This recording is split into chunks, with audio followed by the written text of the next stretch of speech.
एक समय की बात है। एक राज्य में एक प्रतापी राजा राज करता था। एक दिन उसके दरबार में एक विदेशी आगंतुक आया और उसने राजा को एक सुंदर पत्थर उपहार में दिया। राजा वह पत्थर देख बहुत प्रसन्न हुआ। उसने उस पत्थर से भगवान विष्णु की प्रतिमा का निर्माण कर उसे राज्य के मंदिर में स्थापित करने का निर्णय लिया और प्रतिमा निर्माण का कार्य राज्य के महामंत्री को सौंप दिया। महामंत्री गांव के सर्वश्रेष्ठ मूर्तिकार के पास गया और उसे वह पत्थर देते हुए बोला, महाराज, मंदिर में भगवान विष्णु की प्रतिमा स्थापित करना चाहते हैं।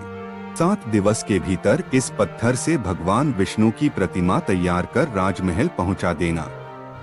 इसके लिए तुम्हें 50 स्वर्ण मुद्राएं दी जाएंगी। 50 स्वर्ण मुद्राओं की बात सुनकर मूर्तिकार खुश हो गया और महामंत्री के जाने के उपरांत प्रतिमा का निर्माण कार्य प्रारंभ करने के उद्देश्य से अपने औजार निकाल लिए।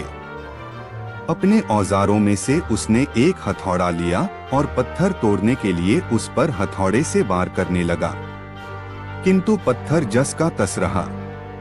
मूर्तिकार ने हथौड़े के कई वार पत्थर पर किए, किंतु पत्थर नहीं टूटा। 50 बार प्रयास करने के उपरांत मूर्तिकार ने अंतिम बार प्रयास करने के उद्देश्य से हथौड़ा उठाया, किंतु यह सोचकर हथौड़े पर प्रहार करने के पूर्व ही उसने हाथ खींच लिया कि जब 50 बार वार करने से पत्थर नहीं टूटा तो अब क्या टूटेगा।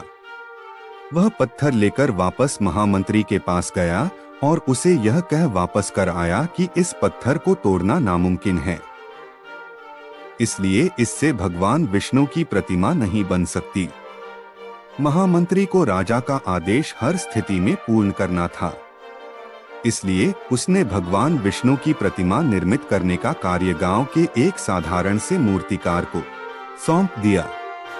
पत्थर लेकर मूर्तिकार ने महामंत्री के सामने ही उस पर हथौड़े से प्रहार किया और वह पत्थर एक बार में ही टूट गया। पत्थर टूटने के बाद मूर्तिकार प्रतिमा बनाने में जुट गया। इधर महामंत्री सोचने लगा कि काश पहले मूर्तिकार ने एक अंतिम प्रयास और किया होता तो सफल हो गया होता और 50 स्वर्ण मुद्राओं का हकदार बनता। दोस्तों, हमें इस कहानी से यह सीख मिलती है, मित्रों, हम भी अपने जीवन में ऐसी परिस्थितियों से दो चार होते रहते हैं।